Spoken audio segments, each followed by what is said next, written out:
20வது ஐக்கிய நாடுகளின் வெசக் தின கொண்டாட்டங்களில் பிரதம விருந்தினராக ஜனாதிபதி பங்கேற்பு. வீட்டு சின்னத்தின் ஆதரவாளர் அதிரடியாக கைது. துப்பாக்கியால் தன்னைத்தானே சுட்டு உயிர் மாய்த்த போலீஸ் சார்ஜன் இன்று அதிகாலையில் பயங்கரம். உயிரிழந்த பல்கலை மாணவன் விவகாரம், மேலும் 2 மாணவர்கள் கைது.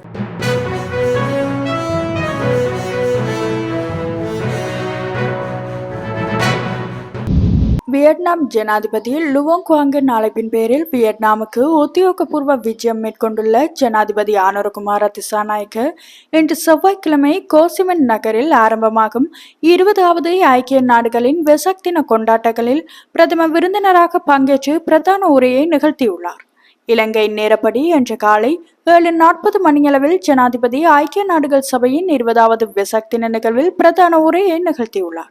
இந்த உரை இன்று உள்ளூராட்சி தேர்தலுக்கு பின்னர் மாலை 5 மணிக்கு தொலைக்காட்சிகளில் ஒளிபரப்ப ஏற்பாடுகள் செய்யப்பட்டுள்ளன. மனித கண்ணியத்துக்கான ஒத்துழைப்பு மற்றும் சகிப்புத்தன்மை, உலக அமைதி மற்றும் நிலையான வளர்ச்சிக்கான பௌத்த புரிதல் என்ற தொனிப்பொருளில் இன்று ஆரம்பமாகும் ஐக்கிய நாடுகளின் வெசாக் கொண்டாட்டம் நாளை மறுதினம் வரை இடம்பெற உள்ளது. இலங்கை, இந்தியா, நேபாளம், லாவோஸ் மற்றும் கம்போடியா ஆகிய நாடுகளை சேர்ந்த உயர்மட்ட பிரதிநிதிகள் உட்பட சுமார் 2800 பேர் இதில் கலந்து கொள்ள உள்ளமை குறிப்பிடத்தக்கது. தேர்தல் விதிமுறைகளை மீறிய குற்றச்சாட்டில் முல்லைத்தீவு மாவட்டம் புதுக்குடியிருப்பு வெள்ளிப்புனம் பகுதியில் வைத்து ஒருவர் கைது செய்யப்பட்ட சம்பவம் ஒன்று இன்றைய தினம் காலை இடம்பெற்றுள்ளது. புதுக்குடியிருப்பு பிரதேச செயலகத்துக்கு உட்பட்ட வெள்ளிப்புனம் பகுதியில் வாக்குச்சாவடிக்கு அண்மித்த பகுதியில் வீட்டு சின்னத்தில் போட்டியிடும் வேட்பாளரின் ஆதரவாளர் ஒருவர் சின்னமடங்கிய துண்டு பிரசுரத்தினை மக்களுக்கு விநியோகம் செய்த குற்றச்சாட்டில் கைது செய்யப்பட்டுள்ளார். தேர்தல் திணைக்கள உத்தியோகத்தர்கள் இணைந்து குறித்த நபரை கைது செய்து புதுக்குடியிருப்பு போலீஸ் நிலையம் அழைத்துச் செல்லப்பட்டுள்ளார். சம்பவத்தில் வீட்டு சின்னத்தில் போட்டியிடும் வேட்பாளரின் ஆதரவாளரான 38 வயதுடைய நபரே கைது செய்யப்பட்டுள்ளதாக தெரிவிக்கப்படுகின்றது.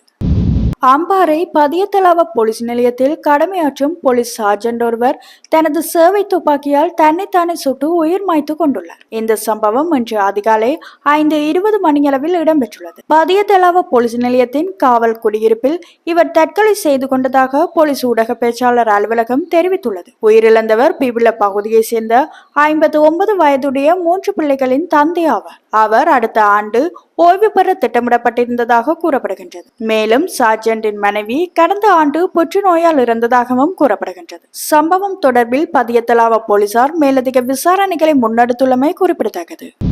சப்ரஹமுவ பல்கலைக்கழக தொழில்நுட்ப பொறியியல் பீடத்தில் 2ஆம் ஆண்டில் கல்வி பயிலும் மாணவன் சரித் தில்ஷானின் மரணம் தொடர்பில் மேலும் 2 மாணவர்கள் கைது செய்யப்பட்டுள்ளதாக குற்றப்புலனாய்வு திணைக்களம் தெரிவித்துள்ளது. குறித்த சம்பவம் தொடர்பில் கடந்த ஞாயிற்றுக்கிழமை 4 மாணவர்கள் கைது செய்யப்பட்டனர். கைது செய்யப்பட்டவர்களை எதிர்வரும் 16ஆம் திகதி வரை விளக்கமறியலில் வைக்குமாறு பலாங்கொடை நீதவான் நீதிமன்றம் நேற்று உத்தரவு பிறப்பித்தது.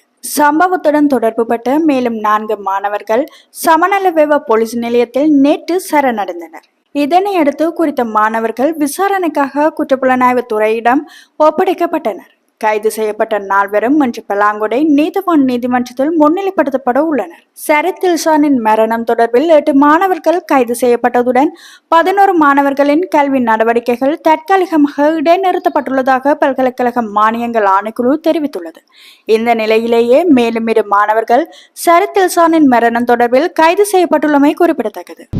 முன்னாள் இந்திய களத்தடுப்பு பயிற்சியாளர் ராமகிருஷ்ணன் ஸ்ரீதரை இலங்கை கிரிக்கெட் வீரர்களின் களத்தடுப்பு தரத்தை உயர்த்துவதற்காக 10 நாள் திட்டத்துக்கு இலங்கை கிரிக்கெட் நியமித்துள்ளது. இந்த பயிற்சி திட்டம் இந்த மாதம் 7ஆம் திகதி முதல் ஆரம்பமாகின்றது. இதில் ஆண்கள் மற்றும் மகளிர் தேசிய அணிகள் உட்பட தேசிய உயர் செயல்திறன் மற்றும் கழக பயிற்சியாளர்களுடன் இணைந்து ஸ்ரீதர் பணியாற்ற உள்ளதாக இலங்கை கிரிக்கெட் சபை தெரிவித்துள்ளது.